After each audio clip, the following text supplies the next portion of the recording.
Learn something new every day for everyone. Have something you want to learn? Submit yours at LumoLab.org. Paul Erdos didn't just write papers. He left behind a betting pool for mathematics, 1,179 conjectures, unsolved, open. Solving just one is usually a career-making event, but a team from Google DeepMind and Berkeley didn't target one. They targeted 700 at once. Using an agent named Aletheia, they asked a fundamental question. Are these problems actually mathematically impossible, or has the world just forgotten about them? You can't blindly trust a chatbot with number theory. It hallucinates. To fix this, the team built a semi-autonomous funnel. They fed 700 formal problem statements into Gemini. But here's the mechanism. The model didn't just generate proofs. It immediately switched roles to become a critic, performing natural language verification. If the logic felt shaky to the model itself, it killed the output. This self-correction is brutal but necessary. It slashed 700 raw attempts down to just 212 plausible candidates. Here, the silicon handoff ends and human fatigue begins. Experts manually reviewed 200 of those survivors. The results were sobering. 137 solutions, 68.5%, were hallucinations. They looked like math, but the logic crumbled under inspection. Another 63 were technically correct but trivial, misunderstanding the core difficulty. That left a tiny signal in the noise.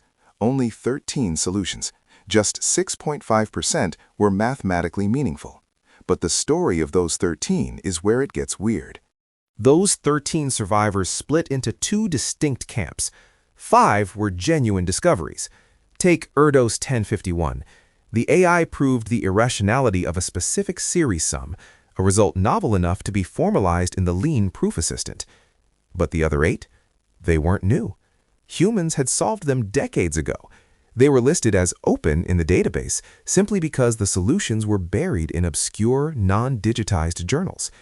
This exposes a massive inefficiency in science, the literature identification bottleneck. We assume the hard part of math is the proof. This paper argues the hard part is checking if you're the first one to do it. Mathematical truth is fragmented across a century of physical journals, inconsistent notations, and forgotten proceedings.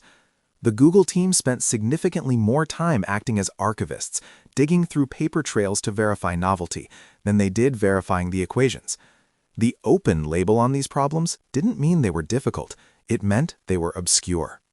This leads to a specific danger the authors call subconscious plagiarism.